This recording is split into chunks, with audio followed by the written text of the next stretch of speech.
ଜୟଜୀବ। ପ୍ରିୟ ଆତ୍ମନ୍, ଆମର ପର୍ଯ୍ୟାୟକ୍ରମେ ପ୍ରତ୍ୟେକ ସୂତ୍ରଗୁଡ଼ିକର ଆଲୋଚନା କରୁଛୁ, ଯେଉଁଟାକି ମହର୍ଷି ପତଞ୍ଜଳିଙ୍କର ସମାଧିବାଦର ଅର୍ଥାତ୍ ପ୍ରଥମ ଭାଗର ଯେଉଁ ଆଲୋଚନା ଆମେ କରୁଛୁ, ଯେଉଁଟାକି ଆମର ସଦ୍ଗୁରୁଦେବ ଶ୍ରୀମୁନିଜୀ ମହାରାଜ ତାଙ୍କ ବହିରେ ବିସ୍ତୃତ ଭାବରେ ସେ ସୂତ୍ରଗୁଡ଼ିକ ଆଲୋଚନା କରିଛନ୍ତି ଏବଂ ତାଙ୍କର ସାଧନ ମାଧ୍ୟମରେ ମଧ୍ୟ ସେ ପ୍ରତ୍ୟେକ ସୂତ୍ରଗୁଡ଼ିକର ପ୍ରତ୍ୟକ୍ଷ ଭାବରେ ସେ ସାଧନ କରିଛନ୍ତି ଏବଂ ସାଧନ ପରେ ତେବେ ଯାଇ ତା ବିସ୍ତୃତ ବର୍ଣ୍ଣନା ସେ ବହି ପୁସ୍ତକ ଆକାରରେ ଲେଖିଛନ୍ତି।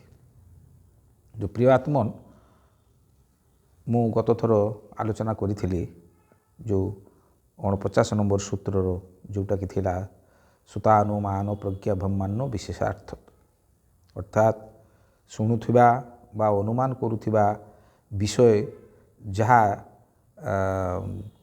ଋତୁମ୍ଭରା ପ୍ରଜ୍ଞା ଦ୍ୱାରା ପ୍ରାପ୍ତ ହେଲା ପରେ ତାଠାରୁ ଅନ୍ୟ ଯେଉଁ ବିଶେଷ ଅର୍ଥ ଜଣେ ସାଧକ ଜାଣିପାରିବ, ବିଶେଷ ଅର୍ଥ ତ ସେ ଜାଣିପାରିବ। ତ ଗତ ଥର ମୁଁ ଆଲୋଚନା କରିଥିଲି। ଆଜିର ବିଷୟ ହେଉଛି 50 ନମ୍ବର ସୂତ୍ରର ଆଲୋଚନା କରିବା। ତ ଏଇ ଯେଉଁ 50 ନମ୍ବର ସୂତ୍ରଟା ହେଉଛି ତ ଯେଉଁ ସଂସ୍କାର ପ୍ରତିବନ୍ଧୀ, ଅର୍ଥାତ୍ ତ ଯେଉଁମାନେ ସେତେବେଳେ ଯେଉଁ ସଂସ୍କାର ଅର୍ଥାତ୍ ଏଇ ଯେଉଁ ଋତୁମ୍ଭରା ପ୍ରଜ୍ଞାରେ ଯେଉଁଭଳି ଶୁଭ ସଂସ୍କାର ଯେଉଁ ସାଧକ ଭିତରେ ଉତ୍ପନ୍ନ ହେବ, ଶୁଭ ସଂସ୍କାର ଯେଉଁ ଉତ୍ପନ୍ନ ହେବ, ସେ ସଂସ୍କାର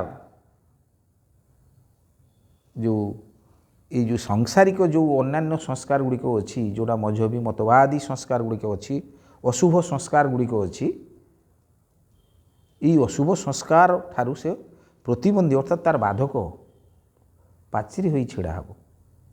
ଯେଉଁ ଶୁଭ ସଂସ୍କାର ଗୁଡ଼ିକ ସାଧକ ଭିତରେ ଯେଉଁ ଋତୁମ୍ଭରା ପ୍ରଜ୍ଞା ଦ୍ୱାରା ଯେତେବେଳେ ଉତ୍ପନ୍ନ ହେବ, ସେତେବେଳେ ଯେଉଁ ଶୁଭ ସଂସ୍କାର ଯେଉଁ ସୃଷ୍ଟି ହେବ, ସେଇ ଶୁଭ ସଂସ୍କାର ଏଇ ଯେଉଁ ସାଧକର ପୂର୍ବରୁ ତାଙ୍କ ଭିତରେ ଯେଉଁ ଥିଲା ଯେଉଁ ଅଶୁଭ ସଂସ୍କାର, ଅଶୁଭ ଚିନ୍ତନ ମନନ, ଇଏ ଅଶୁଭ ସଂସ୍କାର ଗୁଡ଼ିକ ଆଉ ଆସିବାକୁ ଦେବ ନାହିଁ। ଇଏ ଶୁଭ ସଂସ୍କାରର ଏକ ପାଚିରି ଛିଡ଼ା ହେବ, ଯାହାକି ଅଶୁଭ ସଂସ୍କାର ଗୁଡ଼ିକ ତା ଭିତରକୁ ଆଉ ଆସିପାରିବ ନାହିଁ। ଅର୍ଥାତ୍ ସାଧକ ମନରେ ଯେଉଁ ଅଶୁଭ ସଂସ୍କାର ଦ୍ୱାରା, ଅଶୁଭ ଚିନ୍ତନ ଦ୍ୱାରା, ଅଶୁଭ କର୍ମ ଦ୍ୱାରା ଅଶୁଭ ଫଳ ଯେଉଁ ପ୍ରାପ୍ତି ହେଉଥିଲା, ସାଧକ ଯେତେବେଳେ ସାଧନ କରୁନଥିଲା, ସେ ଯେଉଁ ଅଶୁଭ କର୍ମ, ଅଶୁଭ ସଂସ୍କାର, ଅଶୁଭ ପରିଣାମ, ଯେତେ ସବୁ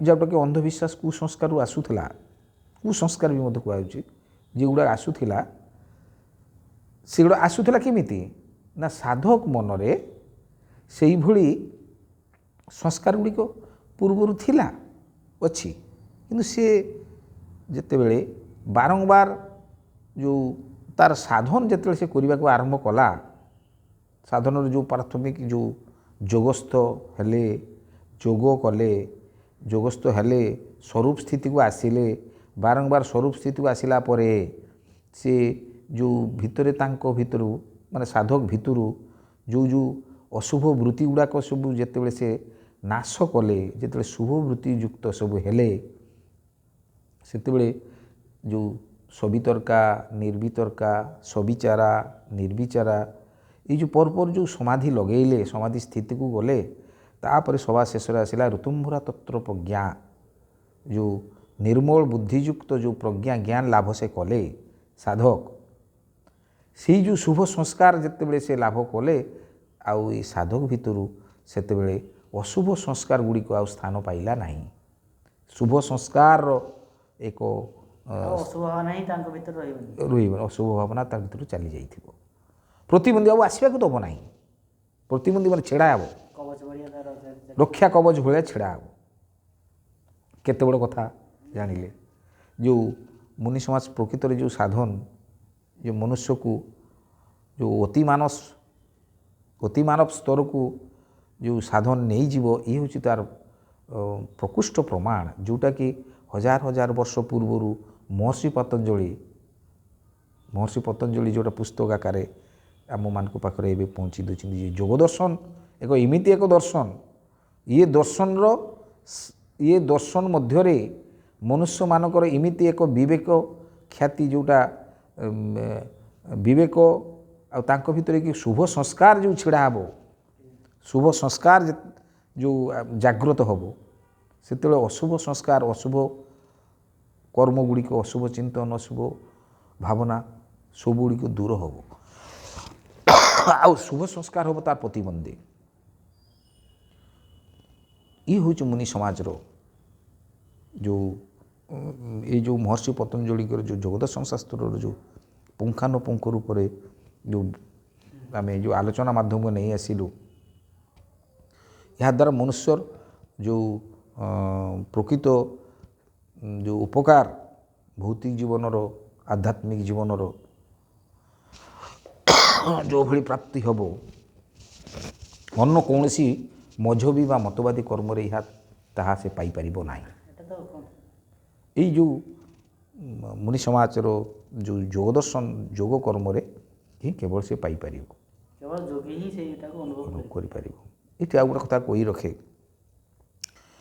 ବହୁ ପୂର୍ବରୁ ଯେଉଁ ମୁନି ଋଷିମାନେ ଯେତେବେଳେ ମନୁଷ୍ୟମାନଙ୍କର ଏଇଭଳି ଅଶୁଭ ବିଚାର ଭାବନା, ଅଶୁଭ ବିଚାର, ଅଶୁଭ କର୍ମ ଦେଖି ସେମାନେ ମଧ୍ୟ ମନନ ଚିନ୍ତନ କରିଥିଲେ ଏହାର ପ୍ରକୃତ କାରଣ କ'ଣ।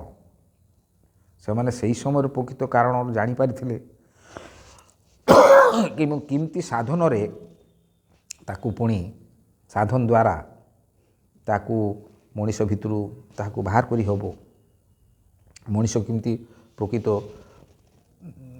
ଶାନ୍ତି, ପ୍ରକୃତ ମୁକ୍ତି, ପ୍ରକୃତ ଆନନ୍ଦ କେମିତି ପାଇପାରିବ।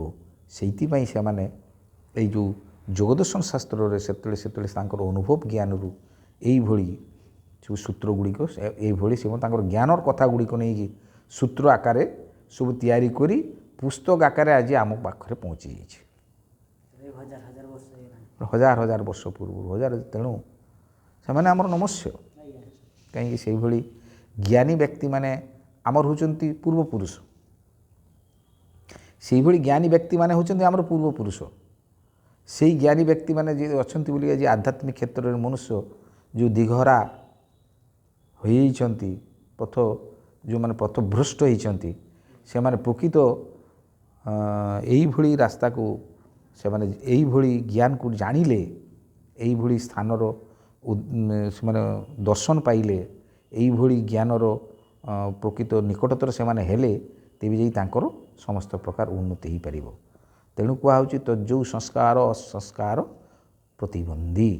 ଇଏ ହେଉଛି 50 ନମ୍ବର ସୂତ୍ରର କଥା। ଏହାପରେ ଆଉ ଗୋଟେ ଏକ ପ୍ରକାର ସୂତ୍ର ଅଛି, ଏହାକୁ ଆମେ ପରେ ଆଲୋଚନା କରିବୁ। ଏତିକି ରହୁଛି। ସପ୍ରେମ ଜୟଜୀ।